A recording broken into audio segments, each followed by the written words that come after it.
कि स्त्रियों के चरण मंगल कहलाते हैं और वो चरण में मंगलाचरण होना चाहिए। जो भी बेटियां या जो भी लड़कियां अपने पाँव में काला धागा बांधती है उनके पिताजी कर्जे में होंगे, पक्की बात।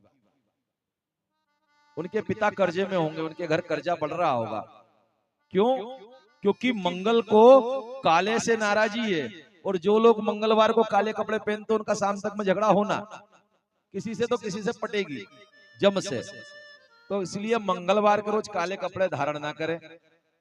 और मंगल को लाल चीज बहुत पसंद है, तो लाल का प्रसाद, लाल का कोई एक वस्त्र या गमछा आदि तो रखे ही रखे। तो मंगलवार के रोज लाल का धारण करना चाहिए। और माता ने मंगलवार के रोज कौन से वस्त्र पहने? जो क्षीर सागर ने दिए लाल लाल वस्त्र, तो भगवती ने लाल वस्त्र धारण करा। तो मंगलवार के रोज प्रयास करे कि काले वस्त्र से थोड़ा दूर रहे। काले वस्त्र, मंगल को देखते ही क्रोध आता है उसको।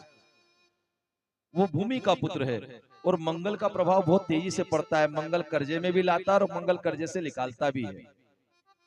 तो जो बेटियां पाँव में काले धागे पहनती है ना, तो उन लोगों से ये अनुरोध कर लेना कि अपने पिता को कर्जे में मत डालो।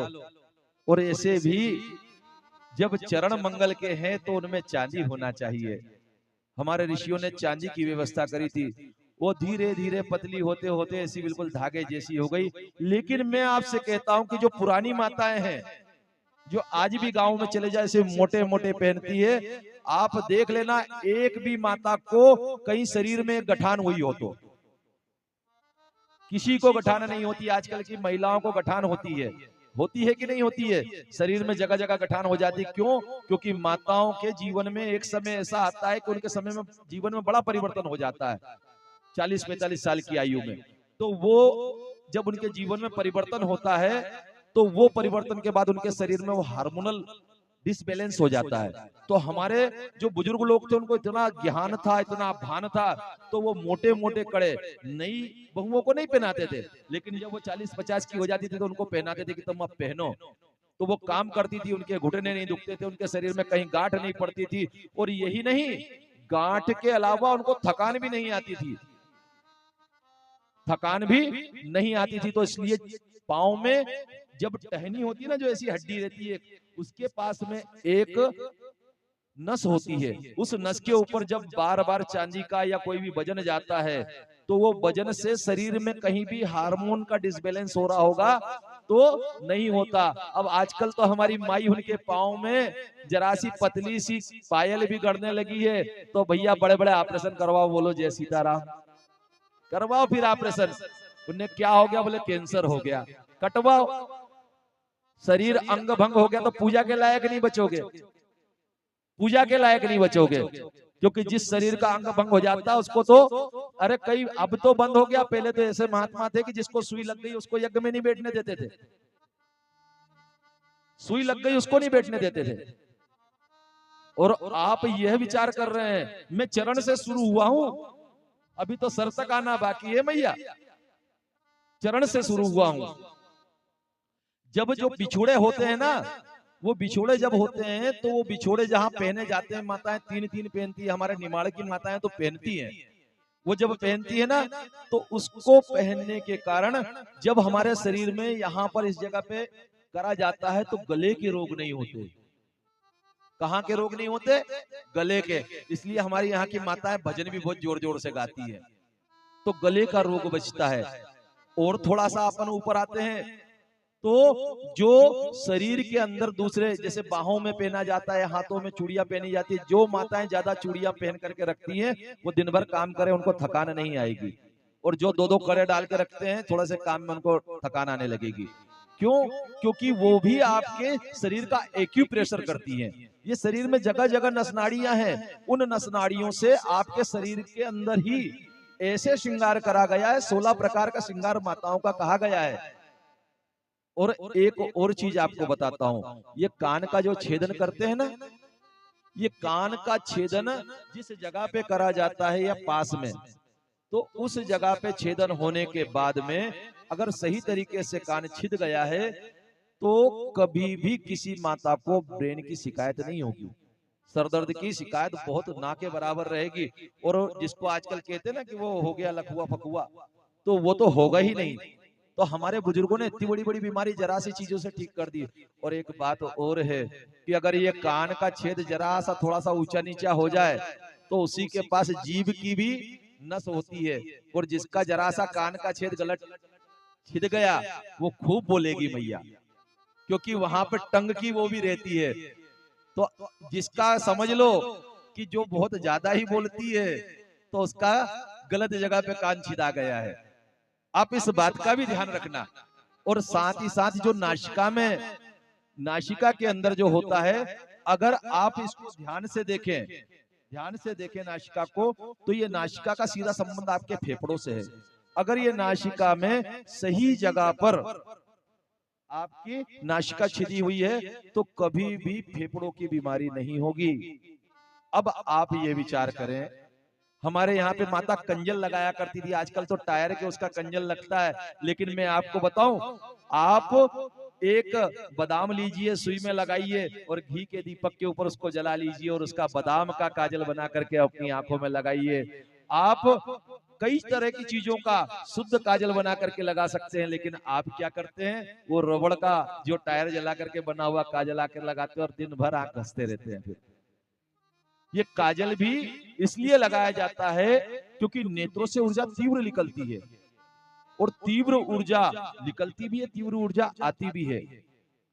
तो नेत्रों का संपर्क जिससे भी हो तो दूसरे की ऊर्जा हम में प्रवेश ना करे, इसलिए माताएं काजल लगाया करती थी, हमारी ही ऊर्जा का उसके ऊपर प्रभाव पड़ जाए। लेकिन आजकल अंग्रेजी मीडियम में पढ़ने वाली ना काजल तो लगाएंगे नहीं, पायल तो पहनेंगे ही नहीं। और एक बात और बताऊं आपसे, सनातन धर्म के लोगों के लिए तो बहुत दुख की बात है कि आपकी बेटियां ना हिंदू तो बची नहीं है, वह आधी मुसलमान हो गई है बेटियों के जैसी, और आधी अंग्रेजन हो गई है। नीचे जीन्स और ऊपर स्कार्फ, आधा बुर्का आधी जीन्स। बड़ा बेकार लगता है, बड़ा बेकार लगता है। सनातन धर्म की कहां बची? नहीं, सबसे ज्यादा अगर लोप हो रहा है तो सनातन धर्म का हिंदू संस्कृति में ही हो रहा है। तो आपको इस बात का भी ध्यान रखना पड़ेगा। केवल माता के श्रृंगार को देखने से और माता का श्रृंगार समझने से कुछ नहीं होगा, अपने श्रृंगार का महत्व तो समझना पड़ेगा। मैंने उस रोज आपसे कहा था कि टीका भी क्यों लगाते हैं लाल रंग का? लाल रंग का टीका भी इसलिए लगाते हैं कि सुंदरता बढ़ती है। अब इसमें से भी माताएं वो प्लास्टिक की वो ले आती हैं और वो लगाती, तो और थोड़ी बहुत जो ऊर्जा आना थी, कम से कम सूर्य का प्रकाश जाना था, वो भी बंद हो जाता अंदर जाना। तो बिल्कुल पक्की बुद्धि हो जाती है उनकी। कौन सी बुद्धि? जड़ बुद्धि। तो इसलिए तिलक भी अगर लगाएं तो कुमकुम का लगाएं। अपने घर में हल्दी और चूने का पानी मिला करके रोली बनाएं और स्वयं लगाएं ना, स्वयं लगाएं वो रोली को। कहां इधर उधर जाते हैं लेने के लिए? तो आपको समझना पड़ेगा कि आपका श्रृंगार साधारण नहीं है। हमारे ऋषि कोई साधारण नहीं थे कि जो उन्होंने बाहों में बाजूबंद दिए थे ताकि आपके भुजाओं में हमेशा बल रहे, आपके हाथों में जो चूड़ियां दी थी कि ताकि आपके हाथों में थकान नहीं आए, कर्म शक्ति आपके अंदर बनी रहे। आपके पाँव में इतने बड़े बड़े जो पायल और सारी चीज थी, तो वो आपके शरीर के कारण, क्योंकि जो शरीर में बड़े बड़े ऑपरेशन होना है वो शरीर को वो बचा लेते थे। लेकिन हमने क्या कहा, अरे ये तो बूढ़ों की बात है, ओल्ड फैशन है, ये ऐसी बात है वैसी बात है। तो भैया भोगो, फिर करवाओ ऑपरेशन, डॉक्टर को भी पैसे दो, शरीर भी कटाओ। बोलो जय माता दी, बोले देवी भागवत महापुराण की। मैया ये प्रसंगवश बात निकली आती है कि देवी माँ की कथा कर रहे हैं हम, और अगर हमारी माँ को नहीं मालूम कि देवी माँ ने ये सब क्यों पहना, तो ये माँ को अपनी बेटियों को क्या बताएगी? अगर माँ को ही नहीं मालूम, बेटी ने अगर अंग्रेजी मीडियम में पढ़ रही है और तुमने कहा बेटा टीका लगा ले, और माँ को ही नहीं मालूम कि टीका लगाने से क्या होता, तो फिर वो माता का क्या? खूब भागवत सुन ली लेकिन देवी भागवत नहीं सुनी, तो फिर कहां से ज्ञान आएगा? क्योंकि देवी का श्रृंगार तो देवी ही जान सकती है। देवी की पूजा करने के लिए स्वयं को भी देवी बनना पड़ता है। तो ये सारी चीज हमारे जीवन की है, और कथा और कुछ नहीं। जो वहां घटित हो रहा है वो आज यहाँ घटित हो रहा है। और हम उस घटना को जब असुरों ने उस समय पे राज कर लिया तो आज हम नहीं देख पा रहे हैं। क्यों? क्योंकि हमारी दृष्टि को बदल लिया जाता है। अगर एक बात बताओ, मुझे आपने कभी देखा होगा जेब काटने वाले लोग जो होते हैं, आजकल जेब कट बहुत ज्यादा है। जेब काटने वाला जो होता है ना, तो वो क्या करता है, एक व्यक्ति को सहयोग के लिए रखता है। तो वो जो सहयोग करने वाला व्यक्ति क्या करता है, सहयोग करने वाला व्यक्ति कहीं आपको बातों में लगा लेगा, कहीं कुछ दिखाने लगेगा या एड्रेस का पता पूछने लगेगा, दूसरा धड़ से जेट पॉकेट निकाल करके निकल जाता है। तो जब किसी को आपको भ्रमित करना हो तो वो आपको दूसरी तरफ दिखाएगा, दूसरी तरफ जब दिखाएगा तो आप भ्रमित हो जाओगे और वो अपना काम कर लेंगे। वैसे ही जब तुम्हारी संस्कृति को नाश करना होगा तो तुमको वो चीजें अच्छी करके दिखाई जाएंगी जो चीजें वास्तव में तुम्हारा नाश करने वाली है। तुमको बोला जाएगा कि अपने घर में टाइल्स लगाओ, जबकि तुम्हारे घर में गोबर के घर तुम्हारे घर को ऊर्जा दिया करते थे। गोबर के घर में जी घबराया नहीं करता था। जरा विचार करो, आप आपके घर में बनी हुई ऊर्जा रहा करती थी। तो इन सब बातों को हमको समझना पड़ेगा कि युग परिवर्तन के साथ लोगों को गलत दिशा में ले जाने वाली आसुरी शक्तियां आपको नए तरीकों से ले जाती हैं और हमको उससे सचेत रहना है।